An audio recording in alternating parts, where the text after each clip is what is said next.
Leader McCarthy, thank you very much for those excellent remarks. And to continue our theme of the House, so we had the House Vets Affairs Committee Chairman, we had a view from House leadership, and now we want a bipartisan view from members of the House of Representatives from both the Veterans, the VA committee, but also other committees, veterans, non-veterans, Democrats, and Republicans, looking at this proposal and scrubbing it. They've had a chance to review it, take a look at it.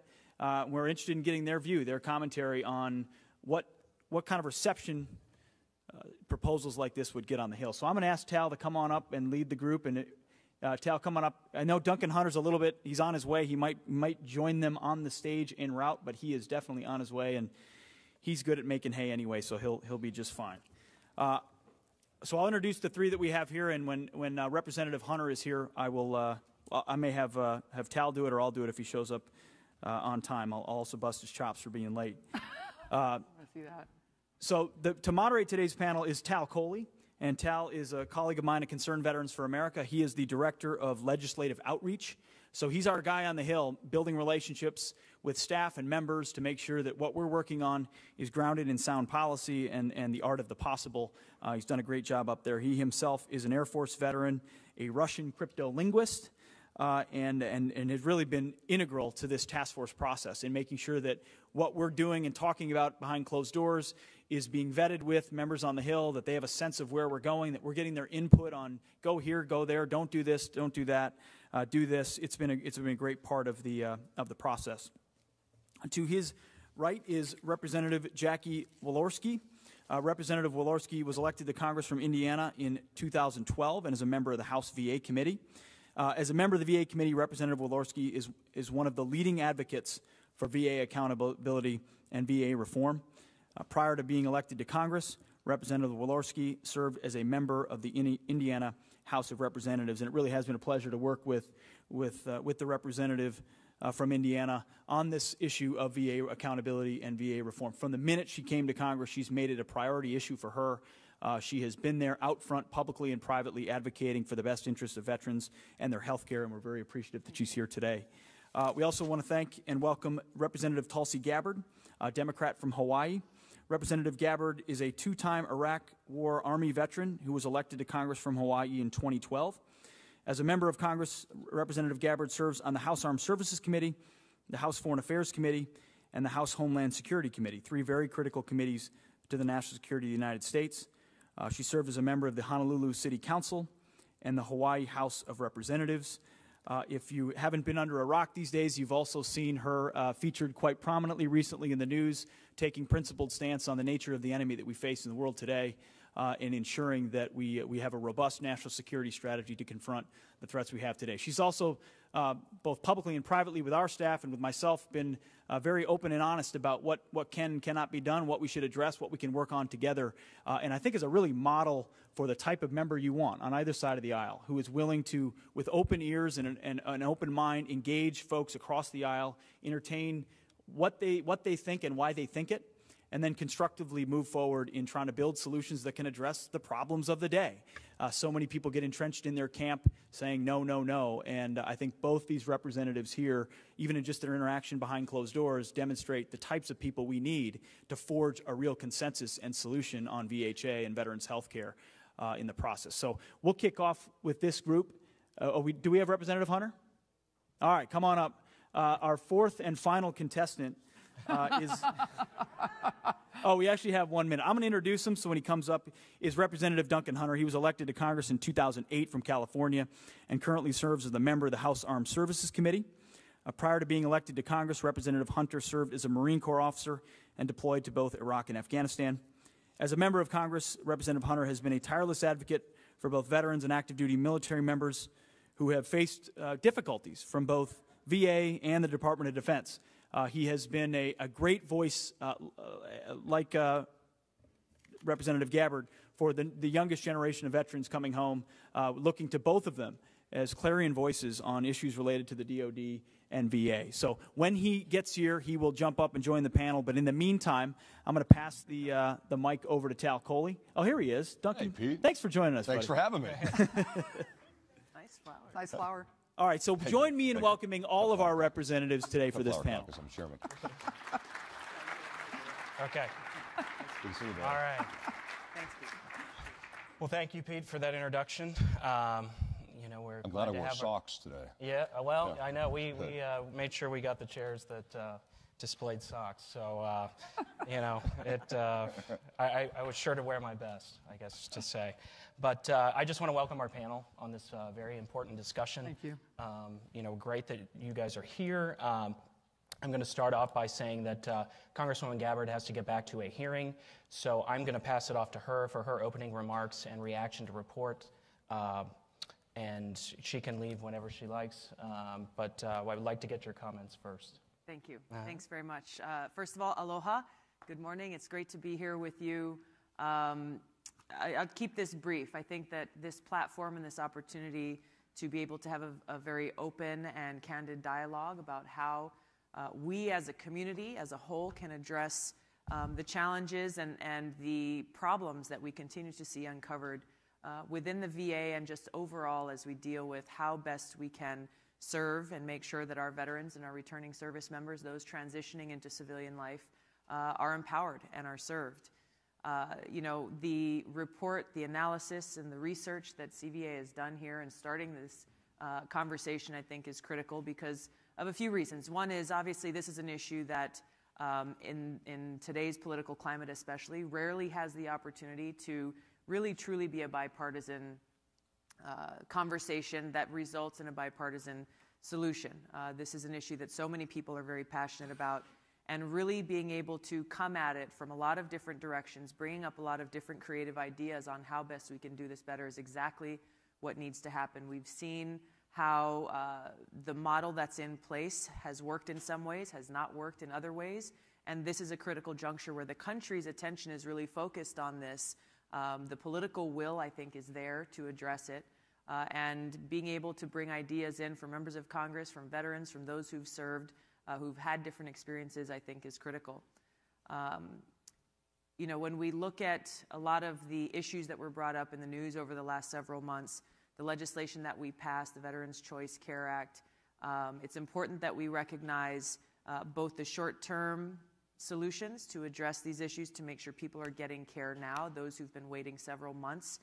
We address this immediately and sometimes in a very temporary way, but also that we look at this, how we can turn this from the inside out into some long-term solutions that will be sustainable and that best address the veterans of today, the ways that they can best have access to care. And I think those are the two main points, is access and quality. So how we go about doing that is really where I think this conversation is headed, in making sure that we still have what people love about their VA care, and that is a very safe place to go, a place where they know that they can go and see someone who's going to understand, at least to some degree, what they've been through, what their experiences have been, and not be intimidated by going to a doctor on the outside and having to explain some of the most basic parts of their experience. And then on the flip side, also making sure that whether it's for specialty care or other routine forms of care, that veterans have choice and they have access, where they're not having to go through a bureaucracy and they're not having to drive. Or in my case, in Hawaii, people are not having to fly from island to island in a very costly way in order to go and see a doctor. So these are the things that I know we're all working on. I'm glad to be a part of this conversation, and I think really define where our end state is and just figuring out the best way to get there. So thank you very much. All right. Thank you. Well, I'll go to your right here and talk to Congressman Hunter here. Reflections on the report. What do you see? What do you like?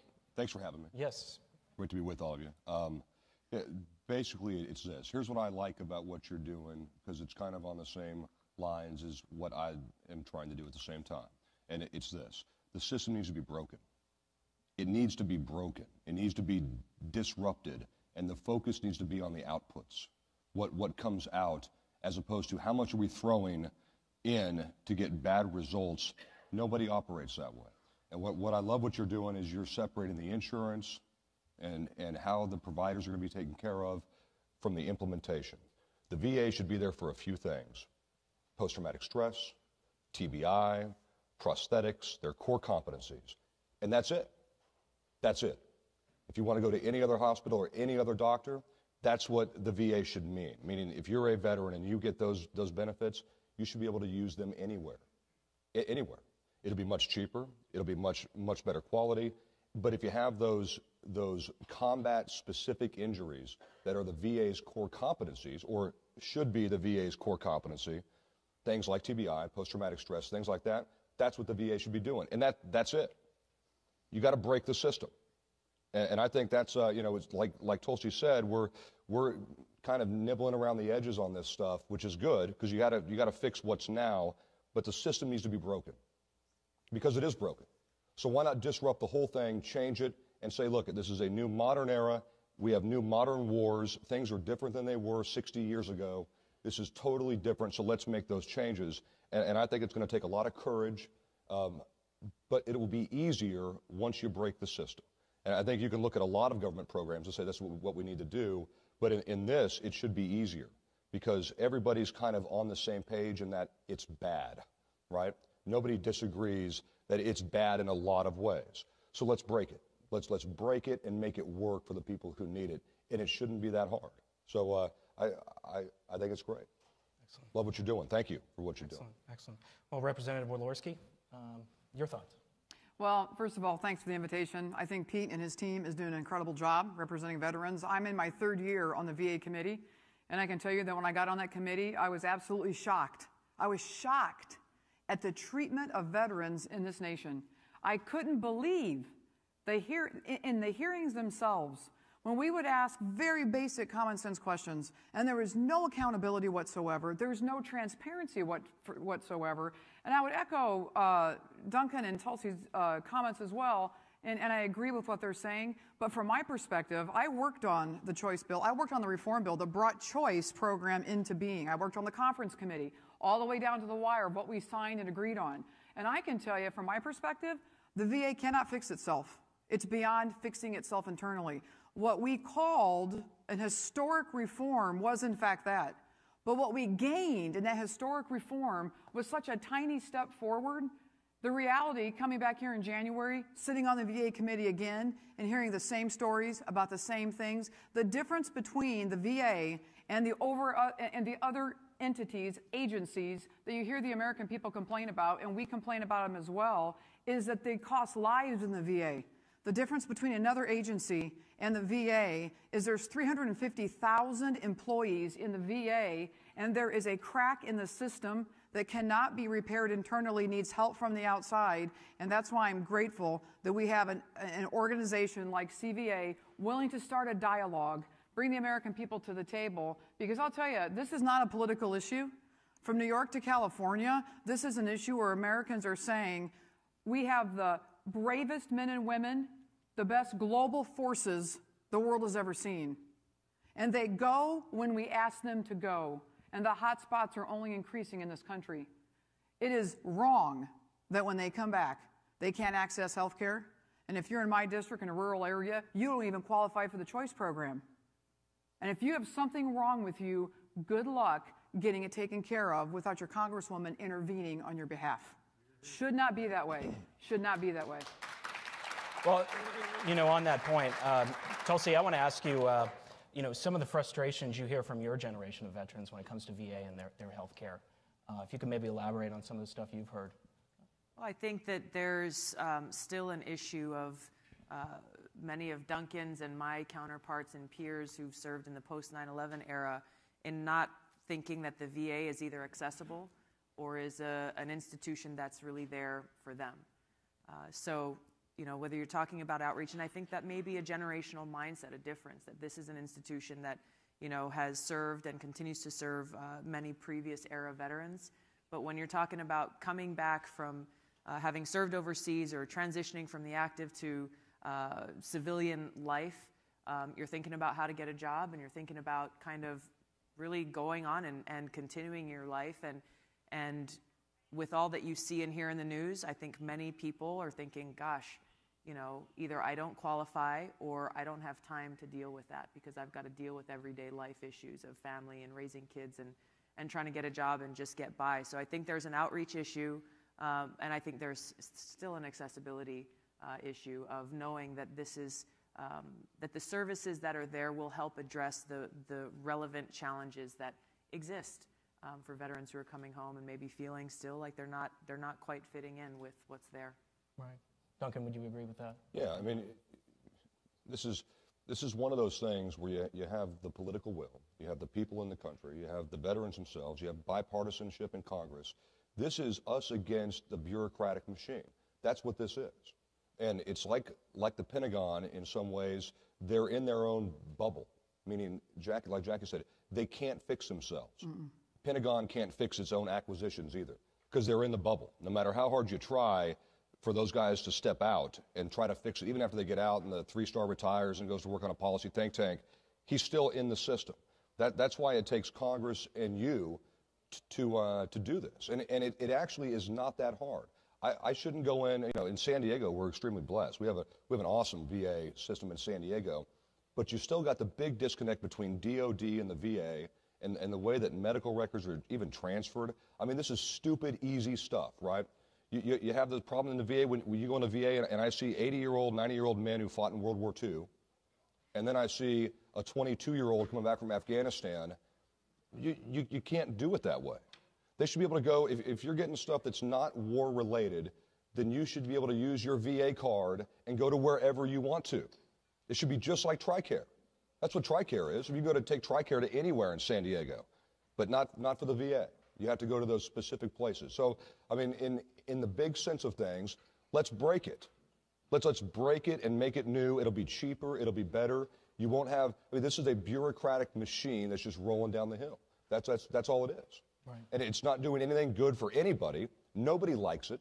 There's not really any major upside to it. If you want your plan, you can keep it. I know you guys have that in the report. We've heard that before. I know if you like your plan, you can keep it. But you can. So if you like the system, you can stay in it. But let's change it. I mean, this is not rocket science. It's health care. Okay? And it's basic health care, especially for those wounds and those things that people coming back from these wars. There aren't too many things that the VA would have to focus on to do it extremely well, right? So let's have them do those things and just those things. Right. Right. Well, Jackie, you mentioned being a member of the House Veterans Affairs Committee. I was watching the American Legion presentation yesterday, and I believe it was Congressman Beto O'Rourke from El Paso, and I'm paraphrasing here, but he said something to the effect of, the problem with VA is that you can't ask VA how VA is doing. And I thought that was very telling. I just want to ask you, being a member of the committee, is that a fair assessment? It's a fair assessment. Beto's a great guy, and this is why the committee can do what we can do, because it's a bipartisan committee. And to Tulsi's point, and Tulsi just had to leave, but this isn't political. This is an American issue. We're fighting. I have 54,000 veterans and their families in the northern part of Indiana. We have 6.2 million people in our state and 500,000 veterans. Who's yours to answer the call when the call's given? But, two things that I think are really important. When we went through this whole transition between Secretary Shinseki and Secretary McDonald, and we watched this whole transition happen, there's two things to keep in mind. One of the things that became very apparent to the committee was the VA had lost its way. And when you would ask during the IG reporting process that we went through for months, some of these committee meetings went until 1 and 2 in the morning, and the Inspector General would sit there and say, here's what we found. And the bottom of that, and I'm translating, but the consensus was, and not all employees in the VA are bad, but there's obviously such a lack of communication, lack of transparency and accountability, the left hand literally does not talk to the right hand. But one of the things we found was that if you asked somebody, why do you work here? The answer at one time was, because I'm a veteran and I want to work for my fellow veterans, or because I love my nation and I want to work and help veterans. And a lot of the answers that were coming up had a lot more to do with just the institution of a gigantic 350,000 member bureaucracy that had run amok.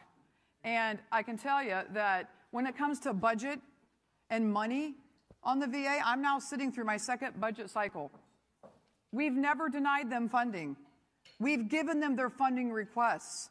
And what that means is, in the 3 years I've been there, we've thrown a gigantic amount of money at a problem that we heard the solution that was being asked for was just give us more money and we'll do better. Well, when you have a shortage of doctors and you can't incentivize people to come to a system that's broken and you literally can't hire the staff to take care of the veterans, something is very wrong. And so I would say to Beto's comment that he's talking about, the VA has got to be concentrated and focused on one thing: the best health care for our brave men and women that are coming back. And as we call them up, we have to be able to guarantee that we're going to give them what we said we would give them.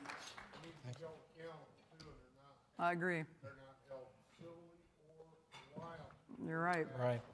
Right. Like the solar panels in Phoenix that put up and tore down the Well, yeah, you know, I want to ask Duncan more about the impediments to reform.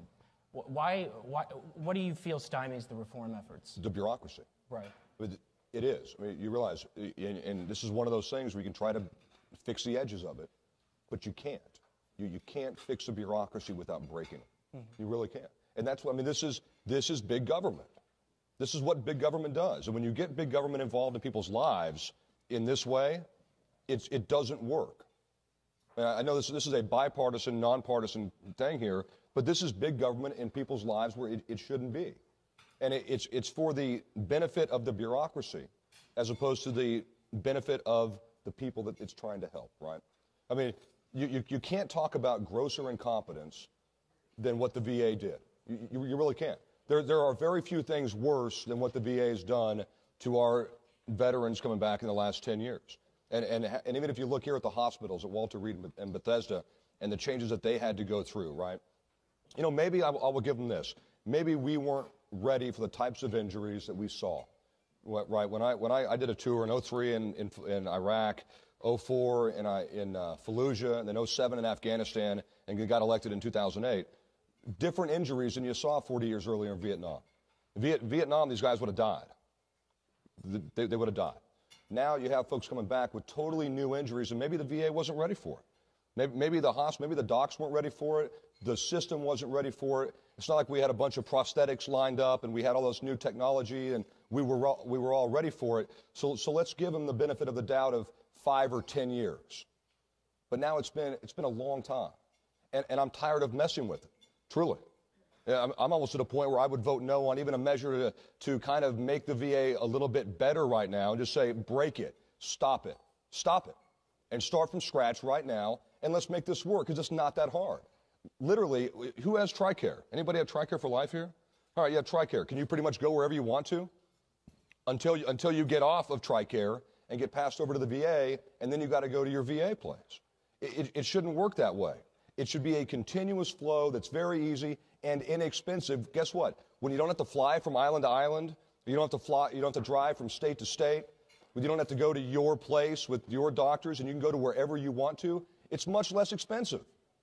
Because then you don't need the hundreds of thousands of people processing paperwork for your case.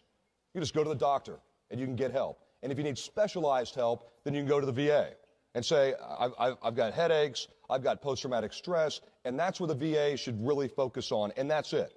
You could cut 250,000 people out of the VA. Cut them. See you later. Love you. Thanks for helping, but we're changing the system now, and we're going to make it work. I mean, that's where I am on this. Can I add one point to him? On this issue of access, it's not unusual in Indiana. We're in the crossroads of America, right in the middle of the Midwest. It's not unusual when we get a call from a veteran who's elderly and they are at wit's end. If they don't have a full-time advocate at home helping them sort through this chain of information, it's difficult to navigate.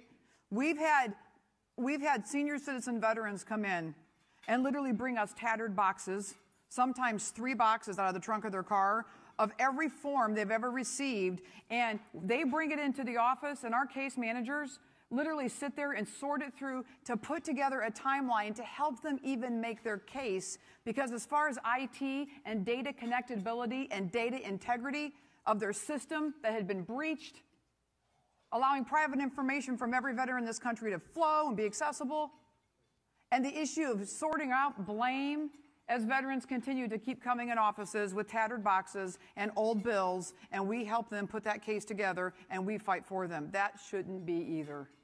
I'll tell you too. We'll just keep going on this. Remember the Marine? Lots of access issues. The Marine Andrew Tamarisi that was down in Mexico, right? I talked to the Marine Corps and I talked to the VA and I said, listen, I hear all of your 4 stars and 3 stars whenever I go to your things, and all I hear is you talking about post-traumatic stress. Post-traumatic stress, post-traumatic stress, post-traumatic stress. Have you reached out to this guy that has post-traumatic stress in jail who was a Marine? Nobody gave a damn. Nobody. Nobody in the VA, nobody in the Marine Corps leadership, nobody in the administration, nobody cared. They were all post-traumatic stress talking points.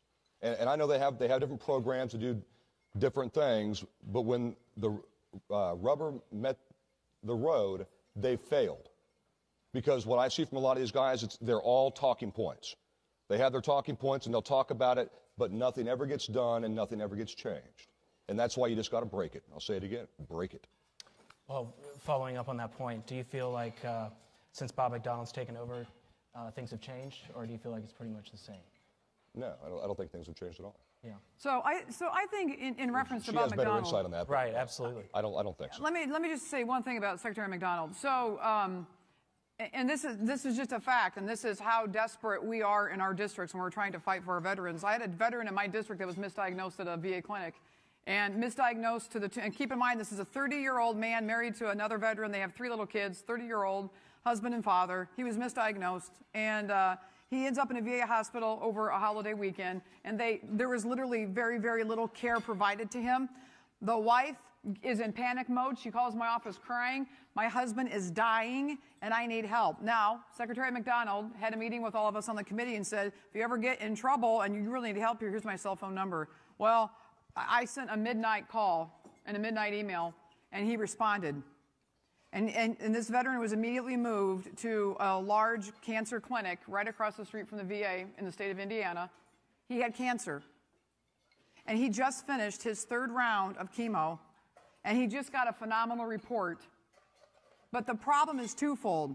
While I'm grateful to have saved the life of a veteran and to have been able to play a small part in that, I can't do that for the 54,000 veterans in my district. And I think for any VA secretary, any little tiny steps we take forward are still going to cost the lives of veterans who fall through the cracks in the meantime. That's why I'm saying, from the perspective of a committee member that's had to battle for the lives of folks in my district, I don't think the VA is capable of turning this around themselves. They need outside help. They literally need forces to come together, which is why I think this summit is such an important step forward, because we have to have the discussions with Americans, we have to have discussions with veterans, and we have to be clear about the fact that we're not going to be able to deliver those services unless we literally get involved right now and mediate what's happening with the VA. It'll never move fast enough to save every life. And let me add, too, I mean, this is like, you guys remember Blockbuster Video? Remember Blockbuster Video, Hollywood Video, where we used to get tapes or DVDs and go watch them? You could take the best CEO in the world, take them out of General Electric or Lockheed Martin, and say, you're now the CEO of Blockbuster Video in 2003. Guess what? It ain't going to help Blockbuster Video. Blockbuster Video is going out of business, because it doesn't matter who you have at the top of this. This is a bureaucratic machine. You could have the best person in the world. It is a machine. This is big government at its finest, or at its worst. But this is big government. This is paper-pushing, bureaucratic nonsense that kills people. That's what the VA is right now. And I don't know the secretary, and frankly, I don't care.